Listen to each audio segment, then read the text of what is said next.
What's the catch? Due to cedar and nemesis infestation, we're unable to get a chopper down there to deliver the bomb. We need someone to clear the target area. And by someone, you mean us. Baird, Cole, I want you two to assist with the light mass bomb. Dom, looks like we're heading back underground.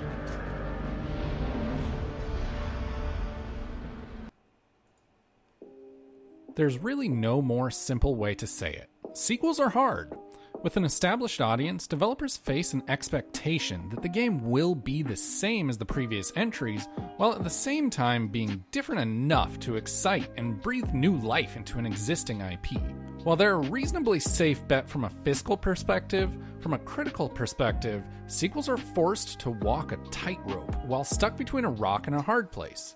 Gears of War 2 is a sequel that corrects course for the series in some ways, but falls short for the standards set by its predecessor in others. While the overall experience is excellent, the less than stellar pacing and relative lack of variety in the gameplay makes for a great sequel that just barely fails to live up to the phenomenal legacy established by the first game. Welcome everyone. Welcome back to LegalSpeak, a Cold North production. I'm the Law Morris, and this is the video essay series in which I get to talk about the games I've been playing and what I think of the medium as a whole. You can see everything we do, including both of our podcasts, all in one spot over at coldnorthpro.com. Now, in my E3 video, I mentioned that I might play through the Gears of War games in preparation for Gears 5, so get ready for part 2 of 4 of the Gears Prep Marathon. Let's talk about Gears of War 2. Spoiler alert, this video will spoil some major plot moments from Gears of War 2, so if you haven't played it yet and you're like me and planning to play it before Gears 5, do yourself a favor and stop watching right now. My biggest gripe with Gears of War was the characters. Throughout the first game, the characters felt unique and interesting without actually exploring anything that made them interesting. None of the main cast of characters felt generic. Through their interactions with each other and dialogue, it was obvious that the characters had detailed histories and backstories that were left unexplored in the first game. While there isn't a ton of expansion on the characters beyond their being roided out badasses in the second game, there are some particularly humanizing moments that make their journey easier to become invested in. Dom's relentless search for Maria, only to end in heartbreak, is a really humanizing moment for both him and Marcus that forces the characters and the audience alike to stop and face the horrors that come with war in a nuanced way that isn't as heavy-handed as one would expect from an action blockbuster like Gears. I also somewhat had an issue with General Ram in the first game getting very little screen time and almost no development, good or bad. And I am sad to say that throughout Gears of War 2, that presence of a big bad villain is not only not filled, but if anything, it's left more empty than before. Sure, there's the Locust Queen, and her main henchman Scourge, but neither of those characters get nearly enough time or interaction with either the protagonists or the audience to take any meaningful place as a big bad. The lack of a villain leads to a confusing climax that feels rushed and not as satisfying as even the final encounter with Ram in the first game. As the second game in the series, Gears 2 was tasked with expanding upon what was established in the first game. With the exception of a villain for the story to lean on, in the character department, it absolutely achieves that.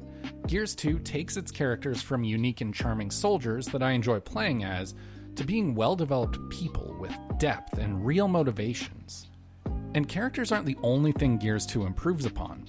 While there's nothing wrong with a simple and straightforward story like in the first game, the sequel offers a more complex and engaging storyline that ventures into never-before-seen environments. What made the first game's storyline less than satisfying was a simple human versus locust conflict, with no third parties and an over-reliance on a MacGuffin device used to push the story forward.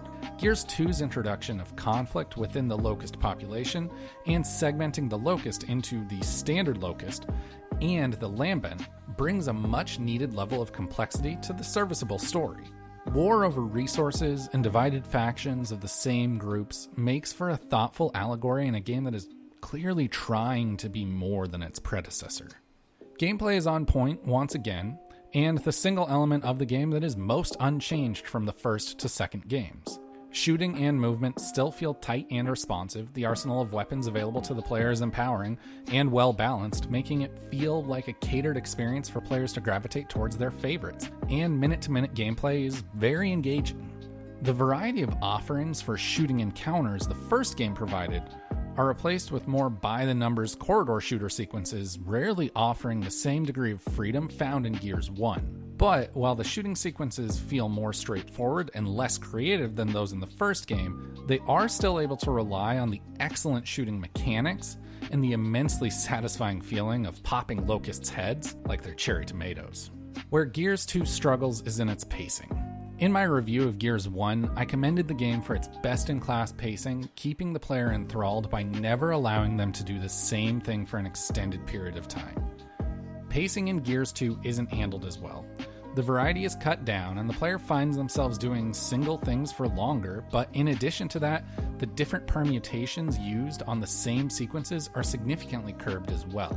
Gears 1 offered so many different things to do between shooting sequences, and so many different variations on the shooting sequences, that it felt as though it all flowed together in an addicting, almost unstoppable manner. Gears 2 still features an above-average level of variety, but where it really struggles is the similarity of the shooting sections. Gears 1 was littered with wide-open battlefields as a blank canvas, optional pathways for flanking, claustrophobic engagements in small areas, and everything in between. While Gears 2 does offer some of those things, none of them feel as distinctly different as they did in the first game, making for an overall less engaging experience. Gears of War 2 is excellent. It maintains the overall standard of quality set by the first game, while expanding in some ways and falling a bit short in others.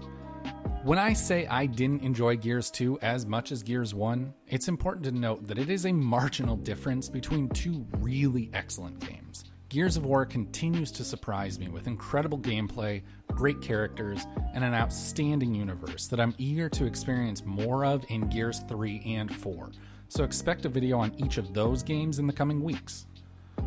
What are your thoughts on Gears of War? Should I play Judgment in my Gears marathon? Let me know in the comments down below. And while you're down there, don't forget to subscribe for new content every week. You can find everything we do, including both of our podcasts, all in one spot over at coldnorthpro.com. I'll be back next week talking about Red Dead Redemption, so until then, just go play some games. That's